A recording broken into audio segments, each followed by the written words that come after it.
Welcome to my channel. I'm Philip of the Everyday Expat Cebu. I'm going to dive right into today's episode. It's titled Two Sides of the Same Coin. You might have noticed on the banner photo, the coin that was on each side of the kid sitting in front of the MacArthur Memorial. This is the coin. As you can see, it's 1 peso Filipinas. Flip it over, and it says 1903, United States of America. The relationship between the Philippines and the United States is a complicated history. There's the good, the bad, the beautiful, and the ugly. Like most relationships between nations and people, there are things we can be proud of and things we would rather forget. But we must not erase history. We must remember. I want to begin with something much simpler, a little boy. I was swimming at a beach with some young Filipino boys. They were having a wonderful time jumping off my shoulders into the water. And I'd flip them and throw them. It was fun. One little guy was especially energetic and quite adept at swimming. I said to him in Tagalog, "Lumalangoy ka na parang isda. You swim like a fish." He turned, looked at me, and answered in English, "I'm not fish, I'm people." I smiled, laughed, and said, "Of course you're people." He smiled back. It was a very simple exchange, but for some reason that little boy touched something in me. Perhaps I am reading more into his words than he intended, but his response struck a pleasant chord in me. I'm people. Yes, we are all people. We come from different countries. We speak different languages. We have different histories and cultures. And sometimes those cultures have collided in ways that have produced both beauty and tragedy. But underneath all of that, we are people. And history has a way of pulling us into a world we had very little participation in creating. So it is with two sides of a coin. Perhaps I've caught the interest of some of you who had no knowledge of the coin I displayed at the beginning of this video. It is a 1903 Philippine silver peso. For those of you interested in numismatics, there is an interesting story connected with some of these coins. You may find Chinese chop marks stamped onto them. Chinese merchants developed ways of testing silver coins for authenticity and content, and a chop mark indicated that a particular merchant had examined and accepted the coin. American trade dollars received the same treatment. Today, chop mark coins can be particularly interesting to collectors because the marks connects the individual coin to the people and commercial networks through which it circulated. But I'm not displaying this coin simply because I like old coins. I'm displaying it because it represents a profound transition in Philippine history. It comes from the period when American rule was replacing Spanish colonial rule, and the Philippine-American War was coming to an end. The slaughter of Filipinos in the Philippine-American War was as horrendous as the decimation of the Native American Indians. And that brings us to the complicated relationship represented by the two sides of the coin, the history we inherited. This is a channel for expats, and I know not all of us can be grouped with the Jerry Springer crowd who want to reduce the Philippines to sensational stories about visas, money, and women. But every one of us is a product of historical realities.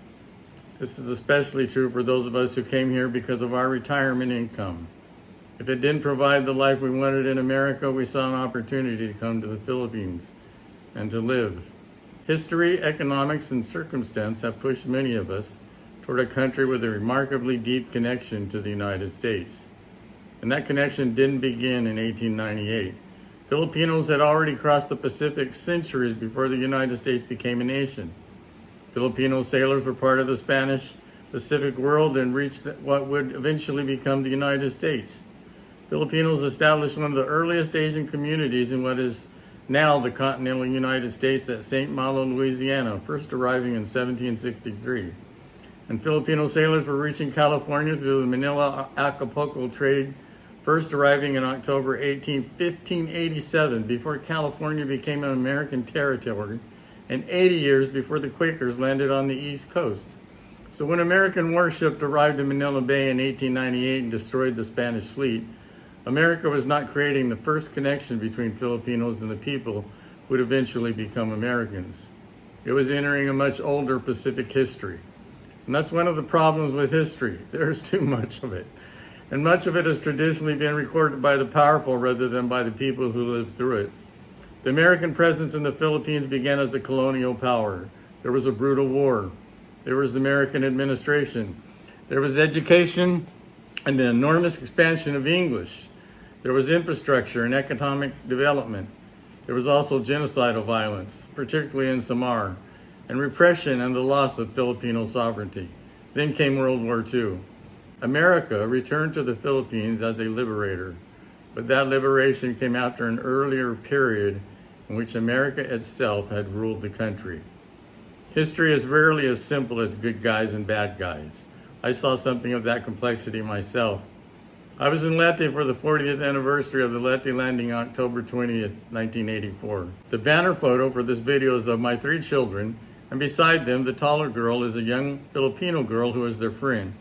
She was obviously a mestiza, the child of a Filipino mother and an American serviceman. I knew her grandmother who cared for her while her mom worked outside the U.S. military base in Subic.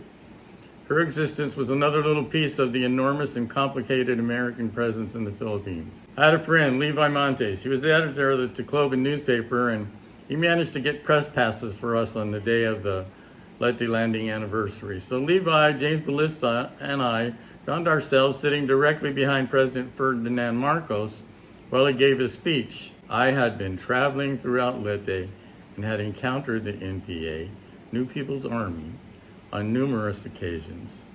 I always hid, but that's another story. That day we watched the reenactment of the Leyte landing. Old military ships were in the bay. Old military aircraft flew overhead. Explosions sent sand into the air on the beach while soldiers reenacted the landing. But what affected me most wasn't the reenactment.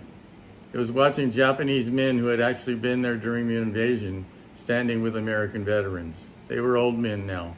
They had lost friends. The Americans had lost friends. The Japanese had lost friends. And there they were, decades later, standing together in peace, talking, and some of them were crying. There were also Filipino scouts like my late father-in-law amongst those persons there. It was a life-changing thing to witness. History leaves a trail of blood, and eventually the young men who created that history become old men who have to live with it. And then there was Marcos. Let me go back to sitting behind Marcos. James and I had traveled throughout Leyte and had seen the violence associated with the NPA. That day Marcos was speaking in Waray to an enormous crowd. A yellow nylon rope kept the people back. In my memory, there was about 50 feet between the platform and that rope. It may have been more. I was thinking about the assassination of Anwar Sadat.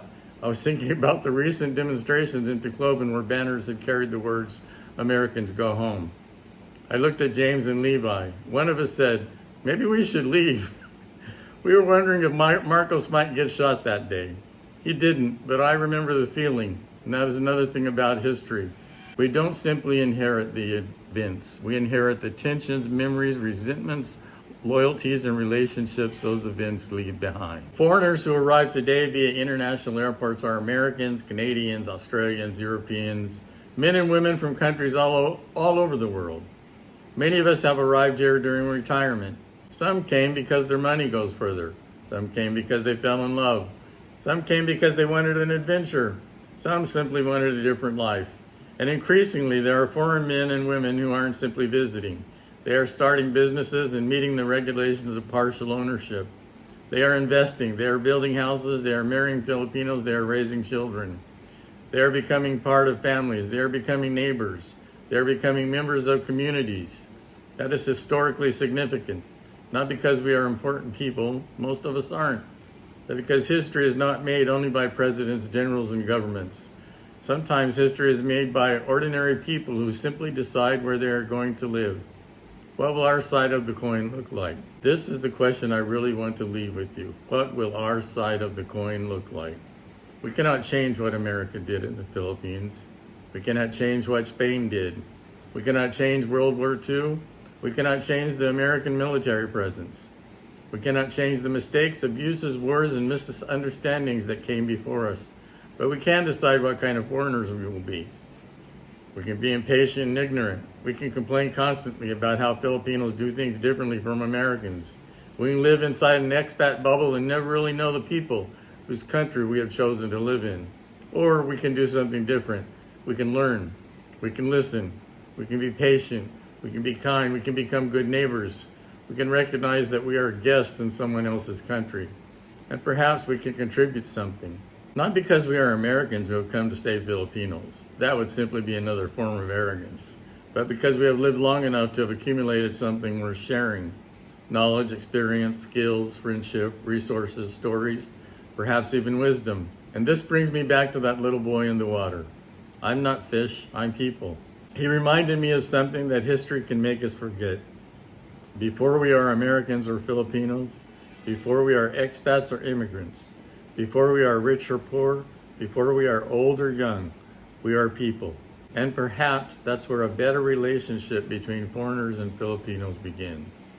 Not with what the Philippines can do for us, but with the question, what can we do, simply as people, for one another? As an expat, you have probably imagined what the Philippines can do for you.